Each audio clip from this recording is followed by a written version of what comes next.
In 1914, during World War I, an amazing thing happened. During that time, 500,000 people were killed near the Belgian city of Ypres. They deployed gas. They deployed gas near this city, true. On December 24th, before Christmas, suddenly an amazing thing happened in the German trenches. Soldiers began to decorate them with garlands, putting up all sorts of lights. And later, they moved on to neutral territory. Both the French and the British also came out to the neutral territory from the enemy trenches. As a result, about 100,000 people gathered there. Given the major battles happening there, they were killing each other up until that point. They got together and a lot of fraternization began. They exchanged souvenirs, sang songs, traded buttons, tobacco, wine, and sweets, and played football with cans. In 2014, a monument was built to commemorate the event, a soccer ball. Can you imagine? Those who fought to the death and hated each other suddenly came out and started bonding. Naturally, the generals were instantly alarmed. Under threat of death, they were forced back into the trenches, and war continued. It lasted 4 years, and as you know, 20 million people died. Yes. Look, in that moment, The war could have ended? they could have ended it had the whole line of combat known, had everyone come out to gather like this. So here's my question. It's very timely, a hot topic now. Was it possible to end the war from below? Can this be ended from below? No, if the soldiers wanted to, of course, they could. And what could those generals do? This is truly amazing. Back then, they killed in cold blood with bayonets, fighting hand to hand. You're faced with all this blood. It's not just shooting guns and missiles. You face an enemy and feel hatred for them, and yet you go for such a bonding. That's what struck me, surprised and excited me. This is possible. Undoubtedly, it's possible to turn everything around in one moment. Even the most severe, deepest hatred? Yes, yes, yes. Must there be a catalyst that unites everyone? What should it be? Nothing has to happen, I'm serious.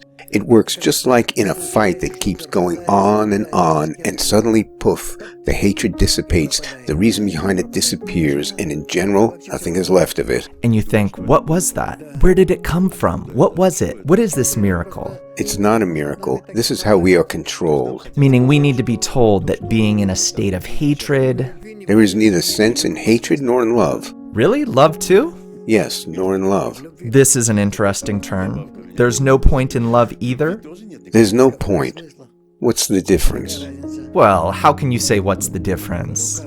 Well, there's no difference.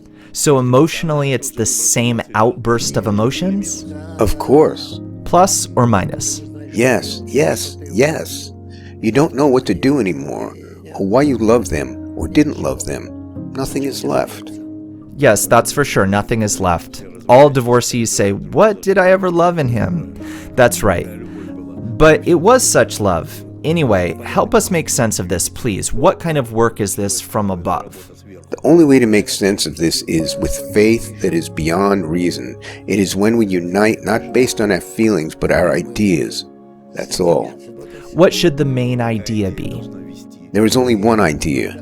Rapprochement, closeness, connection, unification to the point of complete attachment, and even, I would say, merging. Is this the desired state? Yes. What is the root of this? The upper root. We come from the single upper root, therefore we must achieve this state. That is, at the foundation of humanity is a single root? Yes. Unity, right? Only the Creator. The Creator. Since He is one, unique and unified, He compels us to come to Him, if not willingly, then by coercion, either by suffering or with a slight effort. How do we reach this root? Do we have some internal memory of it? No, we have to realize that all this is contrary to it. Opposite of it is an absolute absurdity. The opposite of the Creator or the opposite of unity? The opposite of unity. So we first have to be brought to realize that this is an absolute absurdity. Yes. By coercion, right? Well, of course, to realize we can't come to anything good if we are the opposite of the Creator. What about this random outburst of reason we discussed? Such things did happen. It happened at war, in many places. What can you do? That's how we are made. What do these outbursts show? I think the whole situation should have been handled differently, but it was up to the generals and those in charge. So they should have continued this flash mob? Yes, join in. join in and end the war. Of course. But it's against war motives. Well, naturally. So one way or another, the war is ended by those above, meaning not from above, but from those in command. No, the war is ended from above. From above? Yes. How do we implore to end the war from above?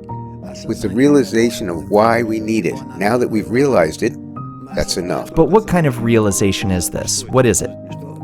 That we've had enough already. We suffered so much. Now we promise to be good. That's it, right? Yes. Well, naturally, it won't last long. Will we be back at it? Yes. So is it a peace treaty with the Creator or a peace treaty with each other? Which is it?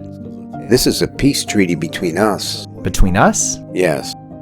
And peace is the only thing that exists and should be? Well, I think we're moving towards it somewhat.